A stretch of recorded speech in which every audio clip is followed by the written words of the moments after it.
We're still live to you here from the IEC's, really the heart of the IEC, the Results Operations Center for these local government elections. I mean, the biggest talking point, and you would have heard it now with my co-anchor Ayanda Nyati, for these elections is the issue of the low voter turnout. So by last night, the IEC announcing just about 8 million or 30% of registered voters had actually cast their ballots. By all accounts, these elections would be remembered as the one with the lowest turnout in a democratic South Africa. Tens of thousands of voters also amid this being turned away due to issues to do with the new voter management devices. We're going to unpack all of these issues. Joining us here in studio is IEC Commissioner Mosotho Moepya. Thanks very much indeed for your time, sir. Under what is, I'm sure, quite a busy time for you, for the IEC. Given all of the issues with the voter management devices, let's start there, because the big issue that we're talking about is around low voter turnout. How do you reckon the issues with those devices contributed to those numbers? I think, I don't want to postulate or to make excuses, and I think it's important to say that. But fact of the matter is that the voter management devices did not determine whether somebody voted or not. Persons were checked on the voters' roll. To the extent that they were on the voters' roll, they were allowed to vote. Mm-hmm. What the voter management devices were intended to help us with, and this would become evident to all of us, was to harvest the data of who actually voted at the time at which they presented themselves at the voting station. And for the statistical purposes that we use, we would say young people, this number, and we used it for the media and for political parties to help them say, by 12 o'clock, how many people were there at the stations. Right. So if you needed to go and help someone to come to the station, that was the intention. They did not and were not intended to, one, determine whether you vote or not. Your name was on the voters' roll, you voted. Right. Your name was not on the voters' roll, you could not vote. So tens of thousands of people being turned away from voting stations is not due to the VMD? I don't want to, because I don't know at this stage. We will get that information as the results come in. Yeah. We will see how many of those ballots or voters turned out. How many of them were what we call disputed voters. And we will give you the factual information, because the VMD will help us to deal with that information.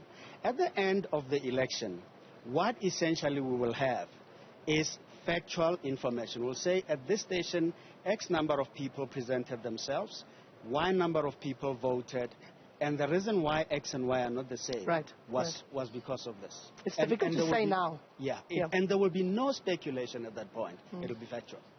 The other issue, insofar as voter turnout is concerned, 20 polling stations not opening in KZN and in parts of the Free State due to protest action, which is out of the hands of the IEC. Under the laws that govern how the IEC works, you can postpone and give people another opportunity to vote. That decision wasn't taken? Well, the context is very important. You will recall when we went to the Constitutional Court to say perhaps we should look at an election outside of the window. The court said, no, you must do this now, which is important. And the court said the term only the term ends on the 1st of November. If you extend, the law is clear, you can only extend within the term. When we voted yesterday, it was the last day of the term. There was no extension we could have had. What we could have had was an extension of the voting hours. And in certain stations where voting, where the Commission felt it could extend the hours, the Commission could do so. But postponing or saying people this vote could be held today or on Friday or on Saturday, that option was completely out of our hands. And so it's not an option at all. So in terms of your reading of how yesterday went, you had a briefing last night where we were able to ask questions. I want to ask you that question again. insofar as you're reading, given the various budgetary constraints, given the timing constraints, given issues like COVID-19, how did yesterday go off? Well, we do two things. And I don't want to, I don't have the benefit of being an analyst because I deal with the real information. It's like asking a judge, if this case comes before you, what do you think you will say? We deal with the real information, and that's what I'm going to stick to. Yeah. Others will. Two things. One is we will provide, as we have always done, we will provide you with an exit poll, a longitudinal exit poll that we undertake where persons that voted at the station will have given their experiences. We have always done that. We release the results of that poll right here before the final results are issued. And that poll will tell us what the actual voters' experiences were. Maybe good, maybe bad, I don't know. It's real. The second thing is the figures never lie. When the figures are on the board, they tell a very clear story. For example, when a municipality's results have now fully come in, we will be able to say in that municipality turnout was X. At that point, there cannot be any reason to say, but we excluded this or we included that. It will be factual. It will say 20% of the people turned out, and this is their outcome, or 90% or 100%. And I think that really is what we will be favoring the media. As to the reasons why people haven't voted and things, I think it's important we leave it to others. We will tell you with our exit poll what those that we spoke to have said. Yes, that we will do. So as I'm speaking to you now, last night at 7 o'clock we had the figure of 30% voter turnout. Yes. Do you have an updated figure for us now?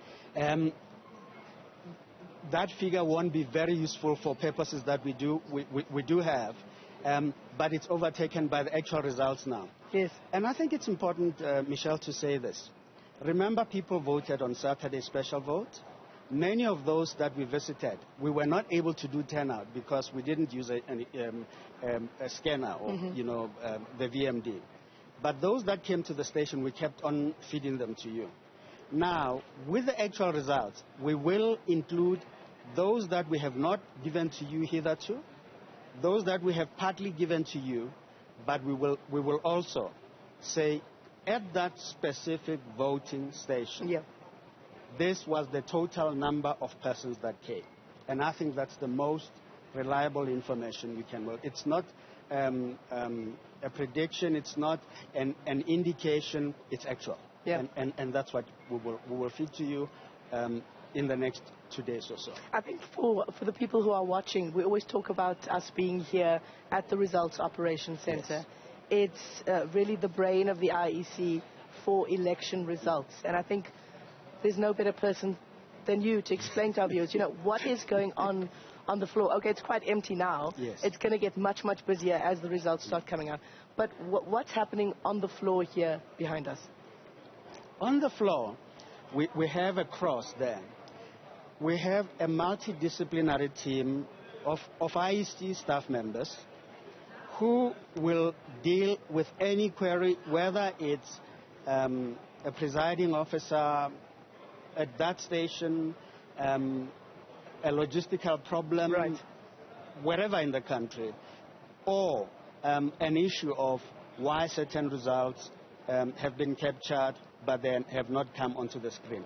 It's the complete elections chain, and wherever there are problems.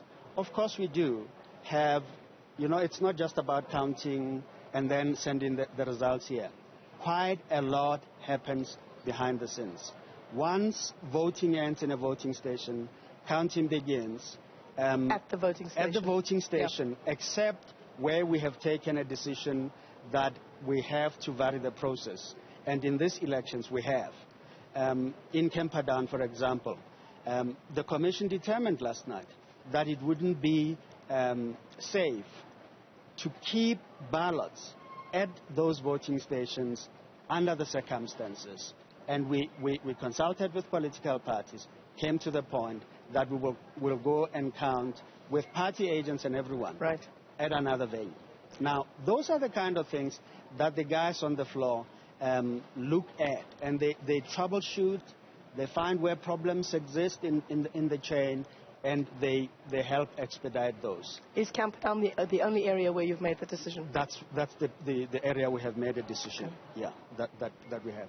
Now, the other thing they do, of course, is that once the results have been determined at the voting station, there's a process of capturing that takes place. There are lots of verifications, dealing with the integrity of the vote. For example, if in a voting station we have 1,000 people registered, but the results suggest that there are 1,200 people that have voted. That is the kind of thing we will have to look at and say, are there problems, what are they, and deal with those things before the result comes here. When you see the result on that board, that number cannot be disputed. That is the final number. It's gone through the whole process. It's gone through the integrity of the results process, and we stand by that number. You've done every election since 1999. You're Correct. telling us off air. Correct. Has this one been unprecedented given the context under which you were operating? COVID-19 probably is the key among those contexts. Well, every election is very, very different, but this one in particular, what will distinguish it from others is the fact that we had 42 days to do it.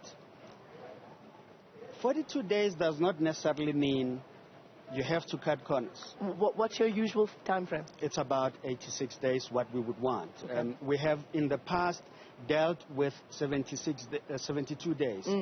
But following the Constitutional Court case in 2014, not 2014, 2016, on addresses and, providing the voters' roll to citizens, parties, anyone that's required to object, we've added 14 days to that process. So it makes it 86 days. We've had to do this one in 42 days. Sure. That meant, for example, printing the ballot paper happened within a window period of less than 3 weeks. It's a tough call for 4,725 ballots to be different ballots. Yes. 76 million of them, to run through them in the manner that we did. And one has to say, that is the context. But also you've got to look at that from the context of the contestants and the voters. Yourselves in the media, the things you would have liked to do, the checks you would have wanted to do, the coverage you would have wanted to do, and things like that. That time is what we had. It's no excuse, it's the reality. The law is clear. When an election happens, there are certain things that must happen in the way that they must happen. Otherwise, that election can be challenged. Whether you have 70-odd days or 40, what was it, 46 days? Yes. Yeah. And that's what we have ensured happens. Yeah. The big question that people will be asking, we've been keeping a beady eye on that board there, and the numbers have actually been coming in quite quickly. If I look at the numbers from 4:30 this morning compared to now, it's 7:45. Yes. The numbers are coming in a steady stream. When will we see the final results? Good question. We expect that by tomorrow, we should have 99% of the results in here. I must be frank with you. My experience is that, particularly in the metros, there are certain places that, for lack of better words, can be very stubborn. And, the longer it takes, remember the people that have been counting this, most of them have not slept Sunday night because they were preparing to go in. They've been up early. And they have not gone home until the results were determined. And the longer it takes, it's the same people, and we need to find ways to send them home to sleep or to make an arrangement. So it can take long. But a majority of your results, we expect will be today. We'll probably say that 80% of the results today. There'll be a number of municipalities that are done. As you and I sit here, at the time I came here, 2 municipalities had completely given their results. You will see on the board 2 municipalities have completely given results. And from those, one can then say, in those municipalities, this was the picture. Yes. IEC Commissioner Mosotho Moepya, thanks very much indeed You're welcome. for your time. You've got a big job ahead, and we wish you all the best. Thank you. I hope to talk to you Thank again you. a little, not a little later on, maybe tomorrow, maybe the day after. Thanks very much indeed for your time.